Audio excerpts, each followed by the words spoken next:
अस्सलाम वालेकुम students. Okay, तो आज हम स्टार्ट करेंगे अपना लिपन कोर्स से फर्स्ट चैप्टर फार्माकोकाइनेटिक्स। ठीक है, लास्ट लेक्चर में हमने इसको डिफाइन किया था, तो इस चैप्टर में हम इसको पूरा डिटेल में डिस्कस करेंगे फार्माकोकाइनेटिक्स क्या है। ठीक है, तो सबसे पहले डिफाइन कर लेते हैं फार्माकोकाइनेटिक्स क्या है। It refers to what the body does to a drug. मतलब कि हमने लास्ट लेक्चर में पढ़ा था कि फार्माकोकाइनेटिक्स क्या होती है कि जब हम कोई ड्रग देते हैं, जब हम कोई कोई भी ड्रग एडमिनिस्टर करते हैं बॉडी में, तो हमारी जो बॉडी है वो उसके रिस्पॉन्स में क्या एक्शन परफॉर्म करती है। ठीक है, क्या प्रोसेसेस होते हैं उसके रिस्पॉन्स में। ठीक है, तो उसको हम कहते हैं फार्माकोकाइनेटिक्स। और जैसा कि हमने पढ़ा था फार्माकोडायनामिक्स, ये इसके ऑपोजिट है। फार्माकोडायनामिक्स क्या था कि what the drug does to the body. ठीक है, कि हमने जो ड्रग ली है वो बॉडी के साथ क्या रिएक्ट कर रही है, क्या परफॉर्म कर रही है अपने फंक्शन। ठीक है, तो ये था फार्माकोडायनामिक्स। तो इस चैप्टर में हम पढ़ेंगे फार्माकोकाइनेटिक्स क्या है डिटेल में। ठीक है, उसके बाद फार्माकोकाइनेटिक्स जो है उसके आगे 4 फर्दर प्रोसेसेस हैं या 4 प्रॉपर्टीज हैं। ठीक है, सबसे पहली है एब्जॉर्प्शन, उसके बाद डिस्ट्रीब्यूशन, फिर मेटाबॉलिज्म और फिर एलिमिनेशन। ठीक है, इसको हम देखेंगे कि ये वन बाय वन क्या क्या है इसके प्रोसेसेस। सबसे पहले है एब्जॉर्प्शन। अब क्या है कि जैसे ही हमने बॉडी में ड्रग एडमिनिस्टर की, यहाँ से आपको शो हो रहा होगा डायग्राम के थ्रू कि सबसे पहले हमने क्या करना है कि ड्रग को एडमिनिस्टर करना है। ठीक है, किसी भी रूट से। आगे हम रूट्स पढ़ेंगे कौन कौन से रूट्स हैं ड्रग के। ठीक है, सबसे पहले ड्रग को हमने एडमिनिस्टर किया तो उसका पहला क्या काम होगा, उसने एब्जॉर्ब होना है। ठीक है, ड्रग जो एब्जॉर्ब होगी वो कहाँ पे जाएगी, entry of drug into the plasma. ठीक है, अब ड्रग जो है वो प्लाज्मा में एब्जॉर्ब होगी फर्स्ट स्टेप में। ठीक है, सेकंड स्टेप में क्या होगा कि जो ड्रग एब्जॉर्ब हुई है ब्लड में, वो ब्लड से लीव करके कहाँ चली जाएगी, इंटरस्टिशियल और इंट्रासेलुलर फ्लूइड में। ठीक है, वहाँ पे जाके डिस्ट्रीब्यूट हो जाएगी। अच्छा, अभी मैं आपको डिफरेंस बता दूँ इंटरस्टिशियल और इंट्रासेलुलर में क्या डिफरेंस है। तो ये मैं आपको ड्रा करके दिखाऊंगी इधर। ये हमारे पास क्या है, ब्लड वेसल है। ठीक है, और ये हमारे पास ब्लड अंदर फ्लो कर रहा होता है। ठीक है, और ये बाहर हमारे पास क्या है, सेल्स हैं। ठीक है, सेल्स हैं, टिश्यूज हैं। ठीक है, तो ये हमारे पास, अब आपने पढ़ा होगा दो तरह के कंपार्टमेंट्स होते हैं, एक होता है इंट्रासेलुलर कंपार्टमेंट और एक होता है एक्स्ट्रा सेलुलर। ठीक है, तो जो सेल के अंदर वाला कंपार्टमेंट है ना सारा, ये जो सारा सेल के अंदर है, ठीक है, इसको हम कहते हैं इंट्रासेलुलर। ठीक है, ये सारा क्या है, इंट्रासेलुलर। उसके बाद ये जो हमारे पास इसके सेल के बाहर जो भी कंपार्टमेंट है ना सारा, ये वाला और ये वाला, ठीक है, ये सारा हमारे पास क्या है, एक्स्ट्रा सेलुलर है, मतलब कि सेल के बाहर। ठीक है, अब जो एक्स्ट्रा सेलुलर है उसके आगे फर्दर 2 कंपार्टमेंट है। ठीक है, एक ये वाला कंपार्टमेंट है ब्लड वेसल्स के अंदर वाला, और एक ये सेल के बाहर वाला। ठीक है, तो इन दोनों को हम डिवाइड करते हैं, इसको हम कहते हैं इंट्रावास्कुलर। ठीक है, ये जो वेसल्स के अंदर होता है इसको हम कहते हैं इंट्रावास्कुलर कंपार्टमेंट, और जो सेल के बाहर वाला होता है इसको हम कहते हैं इंटरस्टिशियल कंपार्टमेंट। ठीक है, या इंटरस्टिशियल स्पेस। ठीक है, तो आपने दोनों में डिफरेंस याद रखना है कि हमारे पास जो इंटरस्टिशियल स्पेस है वो क्या है और इंट्रावास्कुलर स्पेस क्या है। ठीक है, तो ये अभी अब टर्म यूज हुई थी वो हमने देख ली है ये क्या क्या है। आगे हम देखते हैं, सबसे पहले क्या हुआ था, ड्रग एब्जॉर्ब हुई। ठीक है, प्लाज्मा में चली गई, उसके बाद डिस्ट्रीब्यूट होगी। अब डिस्ट्रीब्यूट कहाँ पे हुई, इंटरस्टिशियल स्पेस में और इंट्रासेलुलर स्पेस में। ठीक है, मतलब कि ब्लड वेसल्स के बाहर चलेगी, ब्लड वेसल से वो लीव होगी और कहाँ पे आ गई, इंटरस्टिशियल स्पेस में और इंट्रासेलुलर फ्लूइड में। ठीक है, उसके बाद क्या हुआ कि मेटाबॉलिज्म। अब जो ड्रग हमने डिस्ट्रीब्यूट हुई थी वो क्या होगी, मेटाबोलाइज होगी। मेटाबोलाइज का मतलब क्या है कि उसके ऊपर डिफरेंट केमिकल रिएक्शंस हुए, केमिकल प्रोसेसेस हुए। जब वो लीवर में गई तो ठीक है, उसके ऊपर मेटाबॉलिज्म का रिएक्शन हुआ तो वो क्या होगी, बायो ट्रांसफॉर्मेशन उसकी होगी। ठीक है, मेटाबोलाइज होगी। उसके बाद क्या है, लास्ट पे एलिमिनेशन।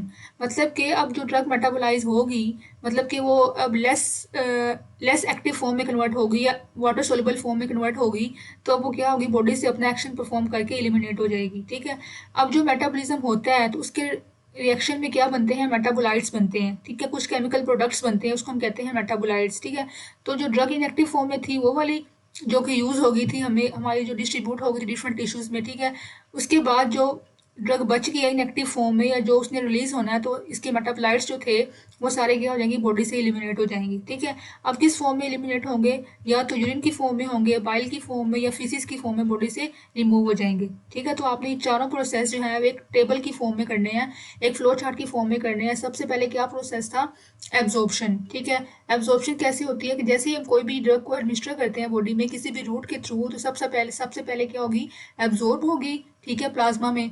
फिर क्या होगी, डिस्ट्रीब्यूट होगी। ठीक है, डिस्ट्रीब्यूट कैसे होगी, वो ब्लड से या प्लाज्मा से लीव करेगी और कहाँ पे जाएगी, इंटरस्टिशियल स्पेस में और इंट्रासेलुलर स्पेस में। ठीक है, वहाँ पे हमारे डिफरेंट टिश्यूज होते हैं, हमारे सेल्स होते हैं, वहाँ पे वो अपना जो उसका फंक्शन होगा वो परफॉर्म करेगी। ठीक है, फिर क्या होगा, मेटाबोलाइज हो जाएगी, लिवर में जाएगी, उसके ऊपर डिफरेंट केमिकल रिएक्शंस होंगे और वो वाटर सोल्युबल फॉर्म में कन्वर्ट हो जाएगी ताकि वो इजीली बॉडी से रिमूव आउट हो जाए। ठीक है, मेटाबॉलिज्म के बाद क्या होगा, एलिमिनेशन हो जाएगी, मतलब वो बॉडी से एक्सक्रीट हो जाएगी। ठीक है, तो ये हमारे पास इसके 4 मेजर प्रोसेसेस थे, 4 प्रॉपर्टीज थी, और ये आप उसको आपने याद रखना है एडमी के नाम से। ठीक है, एडमी, ए से एब्जॉर्प्शन, डिस्ट्रीब्यूशन, मेटाबॉलिज्म और एक्सक्रीशन या एलिमिनेशन। ठीक है, ये हमारे पास था इसका एक इम्पोर्टेंट क्वेश्चन, 4 प्रॉपर्टीज या फिर 4 फार्माकोकाइनेटिक प्रोसेसेस। ठीक है, उसके बाद हम देखते हैं रूट्स ऑफ ड्रग एडमिनिस्ट्रेशन। ठीक है, ये हमारे पास मोस्ट इंपॉर्टेंट क्वेश्चन है इस चैप्टर का कि कौन कौन से रूट्स हैं जिसके थ्रू हम ड्रग एडमिनिस्टर करते हैं। ठीक है, अच्छा, सबसे पहले हमारे पास क्या है, इंटेरल रूट। ठीक है, उसके बाद है पर इंटेरल रूट, दूसरा रूट हमारे पास क्या है, पर इंटेरल। और थर्ड हमारे पास क्या है, अदर्स। अदर्स में आगे फर्दर इसको कैटेगराइज किया हुआ, ये हम पढ़ेंगे फर्दर।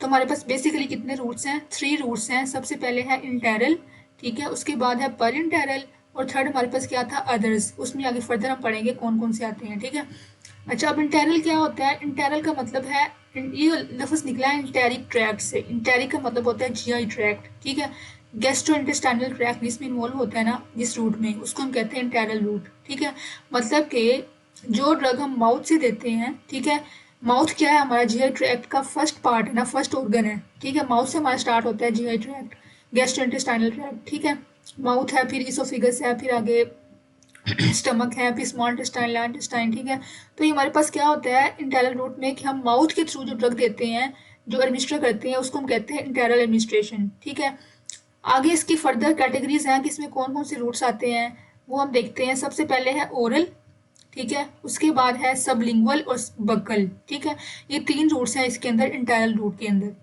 अब क्या होता है कि इसमें पेपर में क्वेश्चन आता है, write down the advantages and disadvantages of, कोई भी रूट पूछ सकता है, like write down the advantages of sublingual route, ये पेपर में क्वेश्चन आया हुआ है।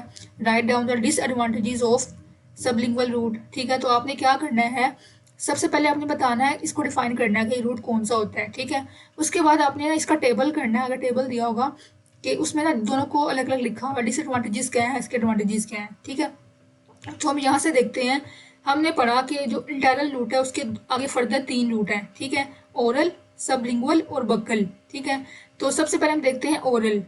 जो ओरल रूट है उसके क्या एडवांटेजेस हैं, उसके क्या डिसएडवांटेजेस हैं। ठीक है, तो ओरल रूट के जो एडवांटेजेस हैं, सबसे पहले हम देखें तो ये सेफ है। ठीक है, उसके बाद मोस्ट कॉमन यूज जो रूट है वो हम यूज़ करते हैं, ओरल रूट है। उसके बाद कन्वीनियंट है, इजीली मतलब है। उसके अलावा इकोनॉमिकल है, मतलब कि इसमें कोई हमें वो हमारा जो है ना कॉस्ट नहीं पे करनी पड़ती। लाइक जैसे आईवी रूट है, उसमें क्या करते हैं, हम मेडिसिन लेते हैं, उसके बाद फिर इंजेक्शन लेते हैं, सिरिंजेस लेते हैं, तो सारा कुछ जो वो कॉस्ट पड़ जाती है उसके ऊपर। ठीक है, तो ओरल क्या है, वो कन्वीनियंट है, इकोनॉमिकल है। ठीक है, तो ये इसके एडवांटेजेस हो गए।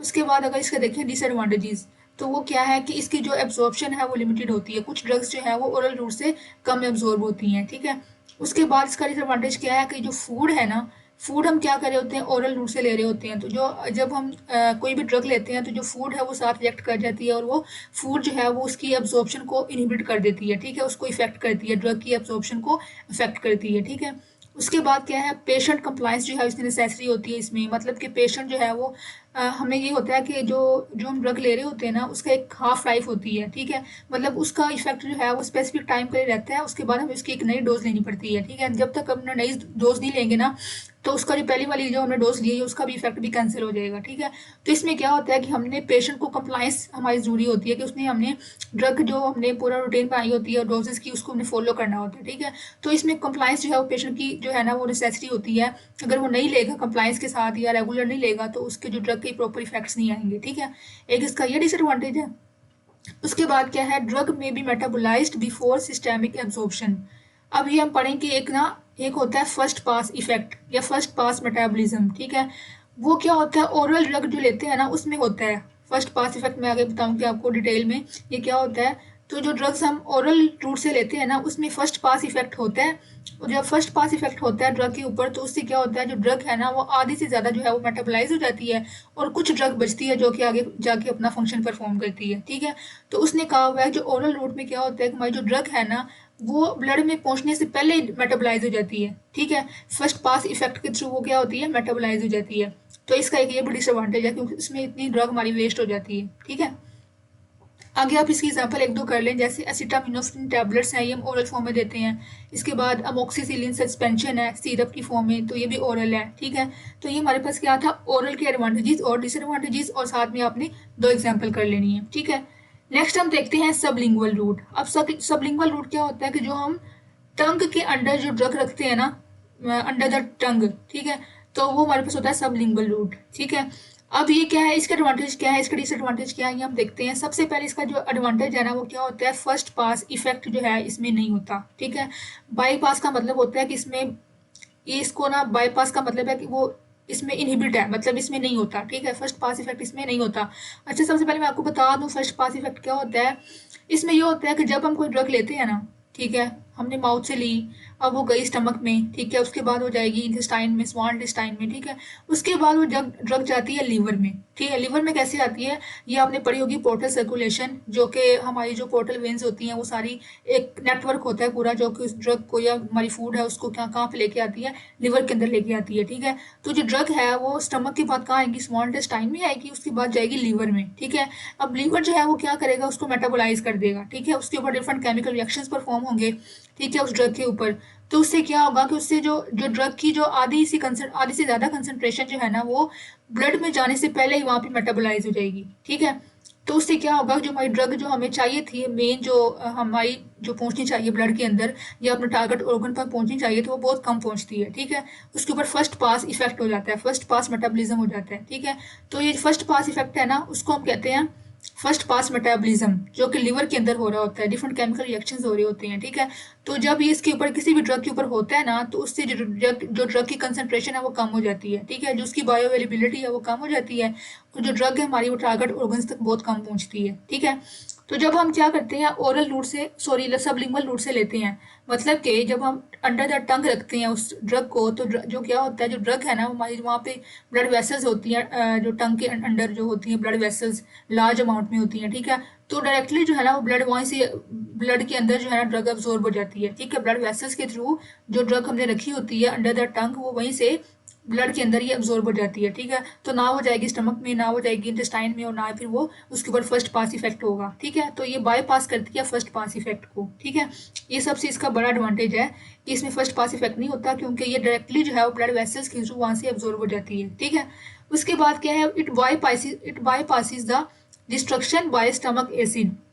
वही बात कि जब ये स्टमक में नहीं जाएगी तो फिर क्या होगा, स्टमक एसिड जो है इसको डिस्ट्रॉय नहीं करेगा, तो उसको भी बाईपास कर देती है। ठीक है, इसमें क्या होता है कि जब हम ड्रग लेते हैं स्टमक के थ्रू, जब ओरल रूट से लेते हैं, तो जो स्टमक में जाएगी वहाँ पे स्टमक एसिड्स होते हैं, HCl वगैरह होते हैं, तो वो क्या करते हैं, ड्रग को डिस्ट्रॉय कर देते हैं। ठीक है, उससे जो ड्रग है वो हमारी जो है ना वो डैमेज हो जाती है। ठीक है, उसका इफेक्ट खत्म हो जाता है। तो ये हमारा क्या होता है, इसमें क्या होता है, सबलिंगुअल रूट में क्या होता है कि जो ड्रग है वो हम अंडर द टंग दे रहे होते हैं, वहाँ ब्लड वेसल्स उसको डायरेक्टली अब्सॉर्ब कर रही होती हैं, तो स्टमक एसिड से ये प्रिवेंट हो जाती है। ठीक है, ये स्टमक एसिड से इसकी डिस्ट्रक्शन नहीं हो पाती। ठीक है, उसके बाद क्या है, ड्रग स्टेबिलिटी मेंटेन रहती है इसमें। जैसे मैंने बताया आपको, जो स्टमक एसिड होता है, ठीक है, वहाँ जो पीएच है वो एसिडिक होती है स्टमक की, तो जब ये स्टमक में जाएगी नहीं तो वहाँ वहाँ पे अनस्टेबल ही नहीं होगी। ठीक है, तो जो ड्रग की स्टेबिलिटी है वो मेंटेन रहती है इसके अंदर। ठीक है, उसके क्योंकि पता है हमें जो सलाइवा होता है हमारे माउथ में, उसकी जो पीएच है वो न्यूट्रल होती है। ठीक है, तो उससे क्या होता है, ड्रग के ऊपर कोई इफेक्ट नहीं आता और हमारी जो ड्रग है वो स्टेबल रहती है। ठीक है, उसके बाद क्या है कि इसका जो इफेक्ट है वो इमीडिएट आ जाता है, क्योंकि हमें पता है कि ब्लड वेसल्स जो है उसको डायरेक्टली अब्सॉर्ब कर लेती हैं ड्रग को। ठीक है, तो उससे जो हमारा इफेक्ट होता है वो हमें इमीडिएट मिल जाता है, फौरन मिल जाता है। ठीक है, उसके बाद हम देखते हैं इसके डिसएडवांटेज कौन कौन से होते हैं। अच्छा, अभी जो ड्रग है वो क्या होता है कि इस रूट से हम क्या करते हैं, बहुत ही कम जो डोज होती है ना, स्मॉल डोजेज होती हैं, वो हम एडमिनिस्टर कर सकते हैं। ठीक है, लार्ज वॉल्यूम में आपको ड्रग देनी हो तो हम वो इस रूट से नहीं दे सकते। ठीक है, उसके बाद ये क्या कि ये कुछ ड्रग्स के लिए हम यूज़ करते हैं, लिमिटेड टाइप्स ऑफ ड्रग के लिए हम ये रूट यूज़ करते हैं। ठीक है, उसके अलावा अगर एक पेशेंट है, उसने क्या किया कि ड्रग उसको हमने दी है, उसने स्वालो कर ली है। ठीक है, स्वालो मतलब कि उसने ओरली जो है ना वो ले लिया, तो उससे क्या होता है कि उसका जो पार्ट है ड्रग का वो लॉस हो गया, क्योंकि वो स्वालो नहीं करनी थी, उसने उसने अंडर द टंग रखनी थी, ठीक है, ताकि उसकी वहीं से अब्जॉर्ब हो जाए। लेकिन उसने क्या किया, उसका जो पार्ट था ड्रग का, आधी तो वो स्वालो उसने कर ली, आधी उसकी थोड़ी सी रह गई थी, वो उसने सबलिंगुअली जो है वो उसकी अब्जॉर्ब हुई है। तो इससे क्या होता है, काफी पार्ट जो है वो ड्रग का लॉस हो जाता है, ठीक है। तो ये हमारे पास थे इसके डिसएडवांटेज। और इसकी एग्जांपल हम देखें तो मोस्ट कॉमन इसकी एग्जांपल हमारे पास क्या है, निट्रोग्लिसरीन, ठीक है, जो कि हम हाइपरटेंशन में यूज करते हैं बीपी को कम करने के लिए, ठीक है। उसके बाद हमारे पास अब ये हमारे पास क्या था, इंटरनल लूट के दो आगे कैटेगरीज थी, ओरल, सबलिंगुअल और बक्कल। बक्कल में क्या होता है कि हम जो बिटवीन द चीक्स रखते हैं ना ड्रग, ठीक है, तो ये भी हमारे पास क्या इंटरनल लूट में आती है, ठीक है। तो ये हमने कर ली इसकी तीन कैटेगरीज। सबसे पहले हमने पढ़ी ओरल, उसके बाद हमने पढ़ी सबलिंगुअल और फिर बकल। बकल में वही बताया कि हम जो क्या कहाँ रखते हैं, between the cheek and the gum, ठीक है। तो ये भी हमारे पास ओरल में आती है। अच्छा, अब यहाँ पे ना दो इसकी फॉर्म्स दी हुई हैं ओरल फॉर्म के। ओरल ड्रग जो हम लेते हैं ना उसके आगे दो फॉर्म्स होती है, एक होती है एंटेरिक कोटेड प्रिपरेशन, एक होती है एक्सटेंडेड रिलीज प्रिपरेशन, ठीक है। अब इन दोनों में क्या डिफरेंस है, अब ये सबसे पहले हम देखते हैं एंटेरिक कोटेड प्रिपरेशन। जैसे इसके नाम से शो हो रहा है कि इसके ऊपर कोटिंग हुई होती है, जैसे एक टैबलेट है या कोई ड्रग है उसके ऊपर कोटिंग हुई होगी, ताकि वो जो ड्रग है ना, मैंने बताया आपको कि जो स्टमक एसिड होता है वो ड्रग को डिस्ट्रॉय कर देता है, ठीक है। तो हमने क्या हुआ होता है कि जो ड्रग के ऊपर एक कोटिंग होती है जो कि इसको प्रिवेंट करती है कि जो ड्रग है वो डिस्ट्रॉय ना हो, एसिडिक जो इसके ऊपर रिएक्शन होते हैं वो ना हो, और जो ड्रग है वो प्रॉपर अपनी साइड पे जाके अपना एक्शन परफॉर्म कर ले, ठीक है। जैसे यहाँ पे एग्जाम्पल दिया ओमिप्राजोल, ठीक है। ये ड्रग क्या होती है, ये होती है एसिड लेबाइल। लेबाइल का मतलब है कि सेंसिटिव है, जैसे इसके ऊपर एसिड एक्ट करेगा तो ये ड्रग जो है वो डिस्ट्रॉय हो जाएगी, ठीक है। तो इसलिए इसके ऊपर एक कोटिंग होती है जो कि इसको प्रिवेंट करती है स्टमक एसिड से, ठीक है। तो ये इसकी एग्जांपल दी ओमिप्राजोल, ठीक है। उसके बाद है एक्सटेंडेड रिलीज प्रिपरेशन। अब इसके नाम से जो हो रहा है एक्सटेंडेड, मतलब एक्सटेंडेड रिलीज का मतलब है कि प्रोलॉन्ग्ड रिलीज होती, मतलब इसका जो इफेक्ट है ना वो आहिस्ता आहिस्ता आता है, इसका जो रिलीज है ना वो आहिस्ता आहिस्ता होती है। इसके ऊपर भी एक कोटिंग होती है, और जब वो कोटिंग आहिस्ता आहिस्ता उतरती है ना तो आहिस्ता आहिस्ता जो वो ड्रग है वो रिलीज होती है और वो अपना फंक्शन परफॉर्म करती है, ठीक है। तो इसका फायदा क्या होता है कि जो ड्रग है ना वो ज़्यादा देर तक हमारी रहती है बॉडी के अंदर, ठीक है, और अपना एक्शन जो है वो लॉन्गर ड्यूरेशन तक परफॉर्म करती है, ठीक है। तो इसका क्या मतलब है कि जो इस ड्रग के ऊपर क्या होती है, स्पेशल कोटिंग होती है, ठीक है, जो क्या कंट्रोल कर रही होती है, कंट्रोल द ड्रग रिलीज, कि उसने कितनी कितनी कब कब कितनी ड्रग रिलीज करनी है, ठीक है। तो जब वो आहिस्ता आहिस्ता रिलीज होती रहेगी तो उससे क्या होगा कि उसकी जो ड्यूरेशन ऑफ एक्शन है वो प्रोलॉन्ग हो जाएगा, लंबी देर तक वो ड्रग जो है बॉडी में रहेगी और अपना एक्शन परफॉर्म करती रहेगी, ठीक है। तो ये हमारे पास दो फॉर्म्स थी इसकी, इंटेरिक कोटेड प्रिपरेशन और क्या थी, एक्सटेंडेड रिलीज प्रिपरेशन, ठीक है। ये हमें डिफरेंस याद रखना है इन दोनों में। ये हो गया। इसके बाद हमारे पास था पेरेंट्रल रूट, ठीक है। वो उसमें क्या था कि हम माउथ के थ्रू देते हैं इंटरनल रूट में, ठीक है। पेरेंट्रल रूट में क्या होता है कि हम इसमें माउथ या जीआई ट्रैक्ट जो है वो इन्वॉल्व नहीं होता, इसमें हम डायरेक्टली जो है वो ड्रग्स कहाँ दे रही होती हैं, ब्लड स्ट्रीम के अंदर दे रहे होते हैं, ठीक है। मतलब कि हम डायरेक्टली जो है ब्लड के अंदर या सिस्टेमिक सर्कुलेशन के अंदर ड्रग को एडमिनिस्टर कर रहे होते हैं, ठीक है। इसमें हमारा जो ओरल रूट है या जीआई ट्रैक्ट है वो इन्वॉल्व नहीं होता, ठीक है।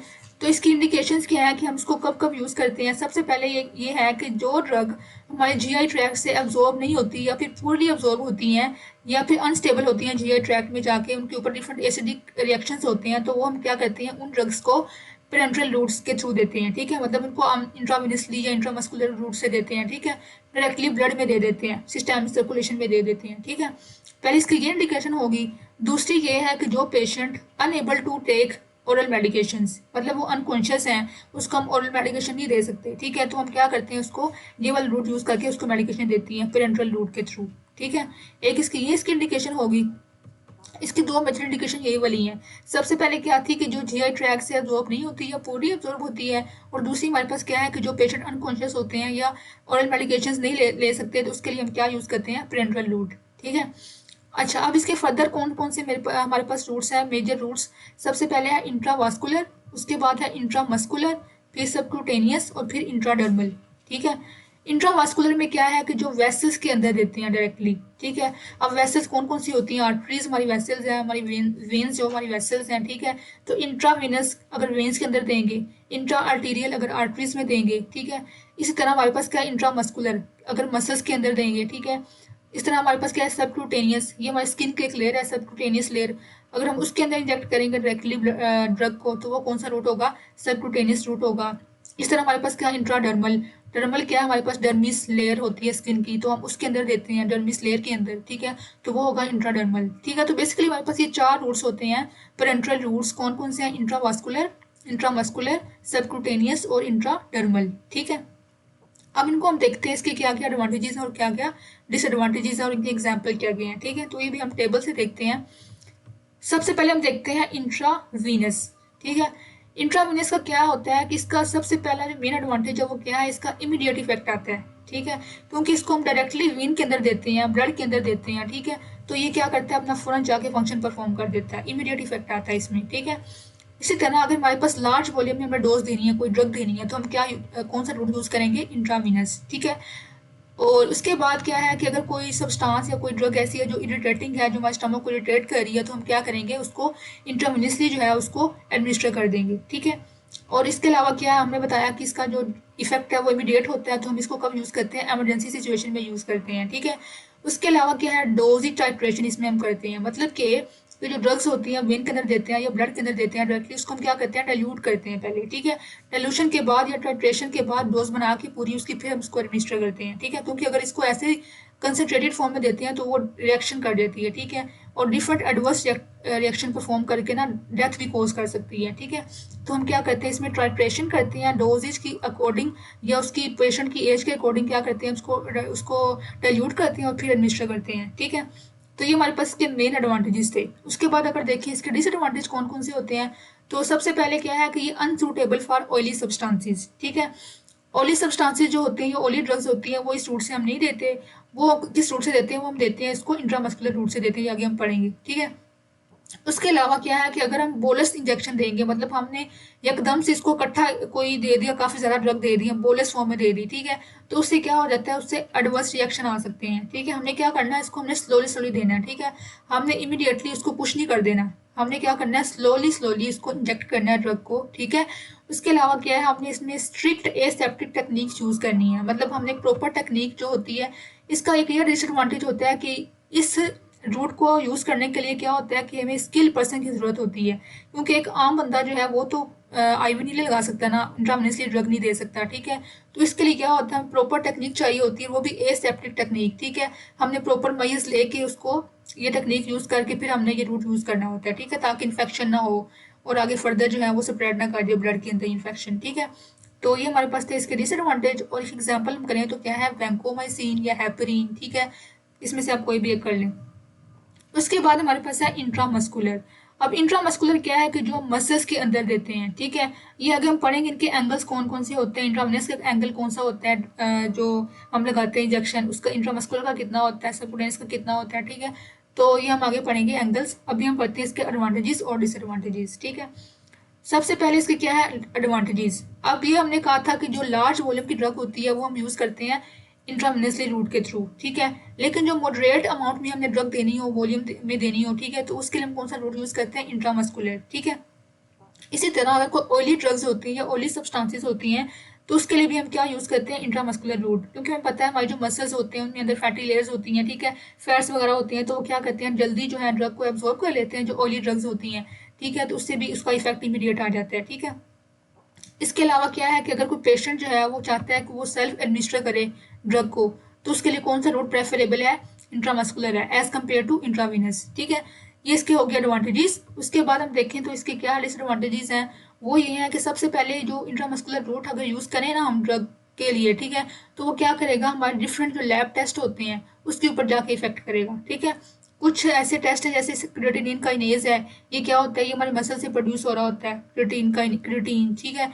उसके बाद क्या होता है, एक तो हमारी लैब टेस्ट जो होंगे, लैब की वैल्यूज होंगी, ये हमारी इफेक्ट होंगी, ठीक है। उसके अलावा क्या है, ये पेनफुल भी हो सकता है ये वाला मेथड, ठीक है, ये रूट। इसके अलावा क्या है कि अगर हम इस रूट को प्रॉपर यूज नहीं करेंगे, प्रॉपर किसी स्किल्ड पर्सन ने नहीं लगाया इंजेक्शन प्रॉपर इंट्रामस्कुलरली, तो क्या हो सकता है, इंट्रामस्कुलर हेमरेज भी हो सकता है, ठीक है, मसल्स के अंदर ब्लीडिंग भी हो सकती है, ठीक है। ये इसके थे डिसएडवांटेजेस। और इसकी एग्जांपल हम करें तो क्या है, हेलोपेरिडोल, ठीक है, ये हम देते हैं इंट्रामस्कुलर फॉर्म में, ठीक है। उसके बाद हमारे पास क्या है, सबक्यूटेनियस रूट, ठीक है, ये क्या देते, ये हम देते हैं सबक्यूटेनियस लेयर के अंदर देते हैं इंजेक्शन, ठीक है। अच्छा, अब ये किसके लिए हम यूज़ करते हैं, इसके एडवांटेजेस क्या-क्या होते हैं कि जो ड्रग हम चाहते हैं कि वो आहिस्ता-आहिस्ता रिलीज़ होती रहे, उनके एक्शन जो है वो लॉन्गर टाइम तक रहे, ठीक है? तो ऐसी ड्रग्स के लिए हम कौन सा रूट यूज़ करते हैं, सबक्यूटेनियस, ठीक है?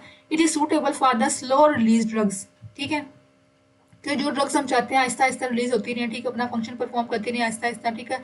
लंबे टाइम के लिए, तो हम वो इसके लिए ये वाला रूट यूज़ करते हैं सबक्यूटेनियस, ठीक है?